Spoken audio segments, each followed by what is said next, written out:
Welcome to the Week in Review at the Nebraska Department of Education. I'm David Jesperson, Public Information Officer for NDE. Thank you so much for watching this brief update. The goal over the next few minutes is to fill you in on some of the news, notes, and events that have happened recently involving NDE. And we'll start this week with a national article featuring Commissioner Blumstead and a Nebraska superintendent. Recently, President Trump proposed combining the U.S. Department of Education and the Labor Department into a single new agency to be called the Department of Education and Workforce, aimed at preparing children and workers for a rapidly changing economy. Ed Week gathered insights from educators across the country to see what they thought. Superintendent John Skretta from Norris doesn't like the idea and is worried that it could hurt education. Commissioner Blumstead said he didn't anticipate a large local impact if approved, but cautioned that the merger could send the wrong message, that education is only about getting a job. Education should maintain an emphasis on equity and serve all students, no matter their educational goals or desired outcomes. Meanwhile, June is conference time for many educators, and NDE staff have been busy at local and national conferences. More than 600 participants were in attendance at the Second Nebraska Young Child Institute, a statewide biannual conference that presents on issues to improve the outcomes of young children.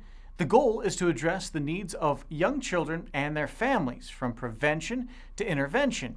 Targeted areas include impact of trauma, young child development, advocating for young children, maximizing systems for young children, evidence-based practices for at-risk young children, and early education.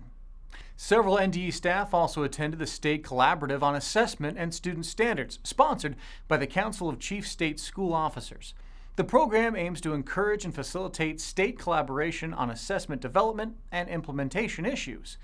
The goal is to develop and implement high standards and valid assessment systems that maximize educational achievement for all children. More NDE staff attended and presented at the National Conference on Student Assessment, also sponsored by CCSSO. The conference draws around 1,000 attendees, including federal, state, and district agencies. This year, the conference focused on implementing the Every Student Succeeds Act, or ESSA, and how assessment and accountability systems can support continuous improvement. The goal was to give states a forum to share their best practices, strategies, research studies, resources, and innovative methods when using assessment and accountability information. NDE's Sarah Cooper presented Nebraska's vision for science assessment at that conference. And finally, congratulations are in order for 2 Nebraska teachers who are among 104 nationally selected to receive presidential awards for excellence in mathematics and science teaching. Janice Buss from Centennial Public Schools in Utica and Marlo Tomich from Swanson Elementary School in Omaha were recognized as outstanding teachers for their contributions to the teaching and learning of mathematics and science. Each awardee will receive a certificate signed by President Trump and a $10,000 award from the National Science Foundation. Awardees will also travel to Washington, D.C. for an awards ceremony.